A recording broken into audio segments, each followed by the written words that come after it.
Hi and welcome to my September vlog. I've had the honour of actually going to the Paralympics this month.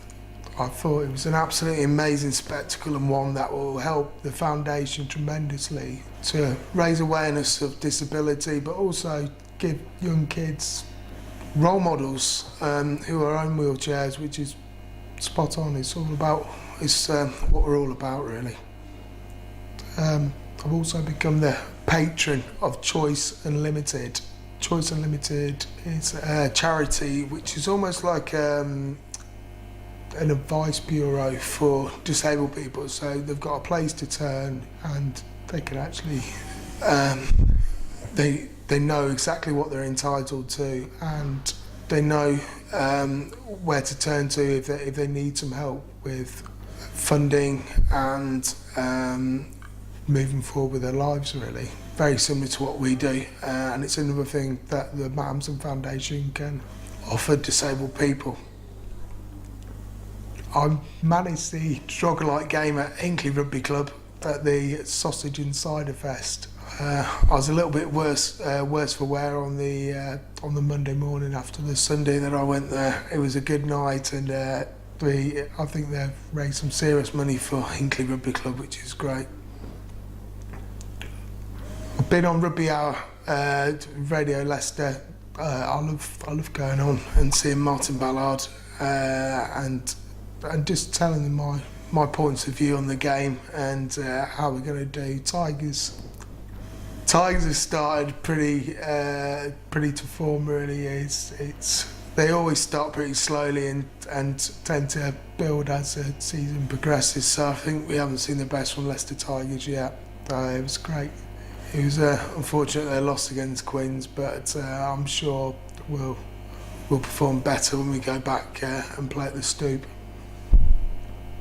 I had my graduation at Loughborough University. I've been given an honorary graduate. It was a pretty emotional day for me, really.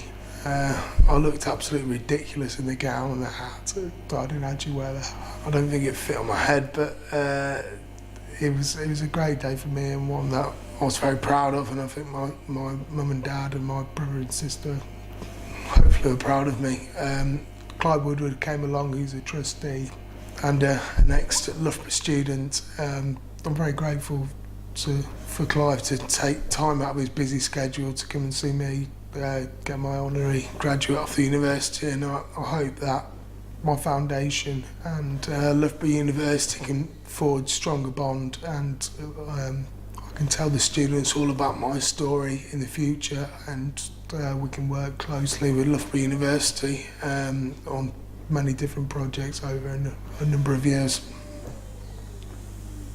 The Saracens game was great at Wembley. I think a lot of people said, oh, well, it's not a rugby stadium, it's this, that and the other, but I thought it was a great spectacle for rugby to have that many people. Unfortunately, the game was rubbish. 9-9 draw wasn't the best game to have there, but I think both teams are kind of keeping their cards pretty close to their chest. It's very early on in the season, and I think, as I said, I think the best teams start off pretty slowly and progress as the season unravels. We had a stand as a foundation at the NEC, the Leisure Industry Association, the Sports Leisure Association, the FIA, and I think it's good just to get out there as a foundation and show people what we're all about, and try and raise awareness more than anything. And the more people that know about what we do, the better. I think we're not just a rugby charity, we're a sporting charity, and we want to get that message out there as much as possible. We're very thankful for the rugby community and everything that they've ever done for me, but we want to try and spread the net almost, and to get more sports involved with what we're doing. I'm going out for dinner with Julian Evans later on in the week. He's a great bloke. He's been a good friend and a good supporter of mine. He's actually climb Mont Blanc and raise money for the foundation yet again.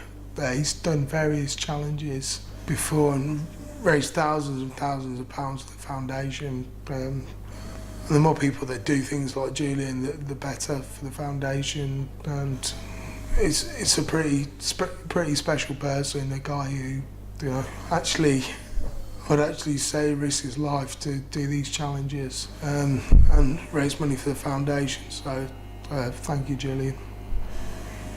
I interviewed Margot Wells and Dylan Hartley as well this month for Rugby World magazine.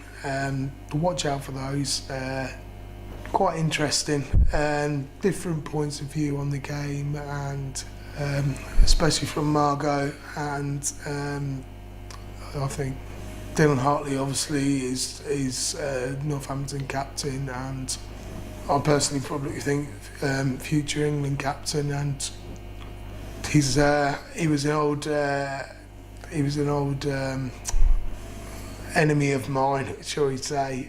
When I played at Leicester, he played at Northampton and played at Worcester, and we used to fight it out against each other, sometimes literally. But he's become a big supporter of the foundation, and he's actually taken up the role of an ambassador for the foundation, which I'm really pleased that he's involved with. He's a great bloke, and I'm sure he will help us out tremendously. I'm going over to Paris and seeing her. Initially, I was a little bit sceptical of going over and seeing her. I didn't want to just go over for going over's sake, just to go to Paris. But I'm actually really pleased to go over and see her. I think it's what he needs. He needs to speak to somebody in a similar situation to himself, the one that I found myself in 7 years ago, and share experiences and try and help each other out, really. I take so much from so many different people through the experiences and the people that I've met since my accident, and I think it's made me the person I am today. And I hope Herve really can take a lot from our visit. So I'm looking forward to seeing you, Herve. Cheers. See you next month. Thank you.